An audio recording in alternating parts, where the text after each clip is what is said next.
வரலாற்றை காமராஜருக்கு முன் காமராஜருக்கு பின் என்று பிரிக்கலாம். ஆடு மேய்க்கும் சிறுவர்களும் கல்வி கற்க வேண்டும் என்ற ஒற்றை நோக்கில் மாநிலம் முழுவதும் மூடி கிடந்த ஆயிரக்கணக்கான பள்ளிகளை திறந்து கல்வி புரட்சி செய்தவர் பெருந்தலைவர் காமராஜர்.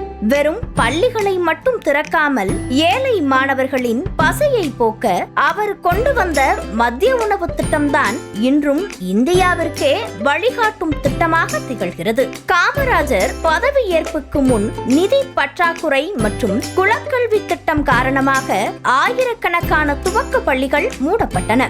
இந்த பள்ளிகளை உடனடியாக மீண்டும் திறக்க உத்தரவிட்ட காமராஜர் அப்போதைய பொதுக்கல்வி இயக்குனர் சுந்தர வடிவேலுவிடம் இது தொடர்பாக ஆலோசனை நடத்தி பள்ளி இணைப்பு திட்டம் என்ற ஒன்றை உருவாக்கினார். இதன் மூலம் சுமார் 1.6 கிலோமீட்டர் தூரத்திற்கு இடையே ஆரம்ப கல்விக்கான தொடக்க பள்ளியும் சுமார் 4.8 கிலோமீட்டர் தூரத்திற்கு இடையே நடுநிலை பள்ளியும் சுமார் 8 கிலோமீட்டர் தூரத்திற்கு இடையே ஒரு உயர்நிலை பள்ளியும் இருக்க வேண்டும் என்பதை கட்டாயப்படுத்தினார். விதிகள் மனிதர்களுக்காகத்தான், மனிதர்கள் விதிகளுக்காக அல்ல என்று கூறிய கர்ம வீரர் காமராஜர் 9 ஆண்டுகால ஆட்சியில் 14,000த்திற்கும் அதிகமான புதிய பள்ளிகளை திறந்து வைத்தார். இந்நிலையில் கடந்த மாதம் வால்பாறை நகராட்சிக்கு உட்பட்ட ரொட்டிக்கடை மற்றும் சின்கோனா உள்ளிட்ட இடங்களில் 8 தொடக்க பள்ளிகள் மூடப்பட்டுள்ளன.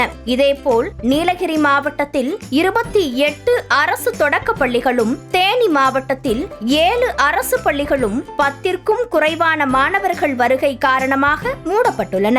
பள்ளிகளின் தரம் உயர்த்தப்படாமல் இருப்பது இதற்கான காரணமாக கூறப்பட்டாலும் தனியார் பள்ளிகள் மீதான மோகமும் முக்கியமாக பார்க்கப்படுகிறது. கல்வி வளர்ச்சிக்கு பாடுபட்ட காமராஜரின் பிறந்த நாளில் அரசு பள்ளிகளின் தரத்தை உயர்த்துவதோடு அரசு அதிகாரிகளின் குழந்தைகளை அவசியம் அரசு பள்ளிகளில்தான் பயில வேண்டுமென தமிழக அரசு உத்தரவிட வேண்டும் என்று கல்வியாளர்கள் பலரும் வலியுறுத்துகின்றனர். கல்வி கண் திறந்த காமராஜரின் புகழை இந்நன்னாளில் போற்றி பாதுகாப்போம். வசந்த் டிவி செய்திகளுக்காக சுப்பு. நெஞ்சம் நீ நேர்மை வாழும்.